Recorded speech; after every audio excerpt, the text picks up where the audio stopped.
show, folks. Thank you, guys. And what an audience. Back in October, millions of fans were rocked when Westlife announced that after one last tour, they were calling it a day. Tonight, we'll get the definitive story of the band's 14 years at the top, together with what made them so successful for so long. It all began with three schoolboys from Sligo on the west coast of Ireland. Shane, Mark and Cian were yet to meet future bandmates Brian and Nicky, but this talented trio had already acquired a taste for the stage. Did you always want music to be your life? We were all into doing the musicals, you know, which I suppose at the time wasn't probably the coolest thing to be doing. We started doing the musicals and we were the T-Birds. He was Kinnicky, I was Danny, and Mark was a teenager.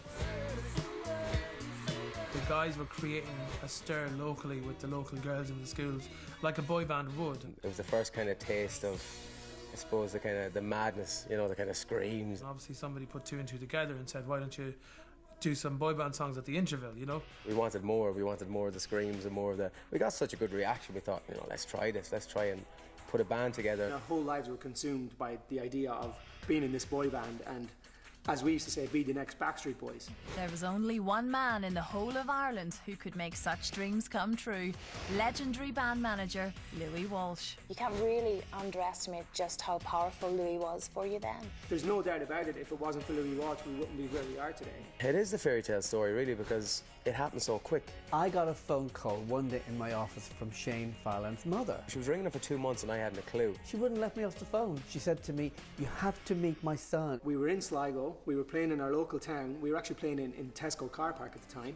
I just sensed there was a commitment from them, that they were great friends. There was something different about this band. Then he rang us up about 2 weeks later and said, you're supporting the Backstreet Boys next Thursday night. I remember just bursting into tears. I burst into tears. I couldn't believe that something like that could happen to me. I never thought of myself as somebody in a boy band. People in boy bands were more sort of tan with six-packs and stuff like that. A month later, he was saying, right, I want to manage you. Louis's first job as manager was to reshape the band, and 3 were about to become 5.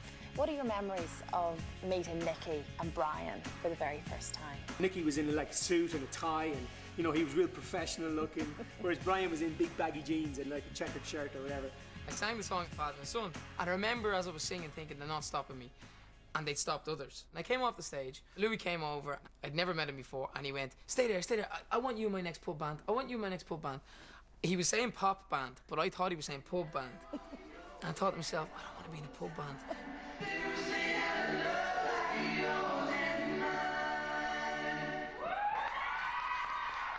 We could feel the magic straight away. We just clicked. And then all of a sudden it just went bananas from then on in. The band was complete and Simon Cowell was quick to sign. Normally in those situations you try and act a bit cool, but I literally remember he was sitting next to me. 30 seconds in, I said, Louis, we're in. West Side became the iconic Westlife and were flown straight to the recording studio. I wanted them in the studio as quickly as possible. We were flying in over London. We just saw Big Ben. We're like, oh my God, what are we doing here? Like, I was in kind of a hurry, really, just to get the first record out. Tomorrow we're going into the studio with proper microphones, with proper desks, and like, what would it be like? I wanted the public to see what I'd seen as quickly as possible.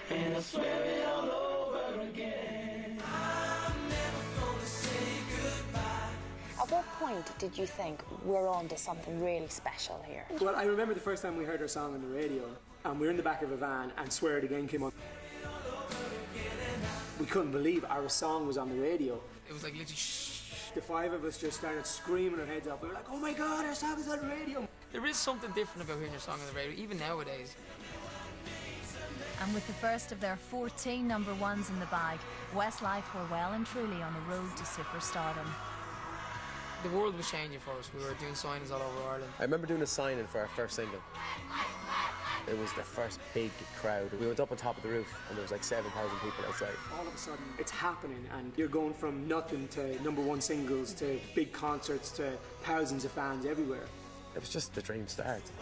Still to come, Westlife are let loose on the world. Before Westlife, I'd never been outside the UK. We were like caged monkeys getting set free.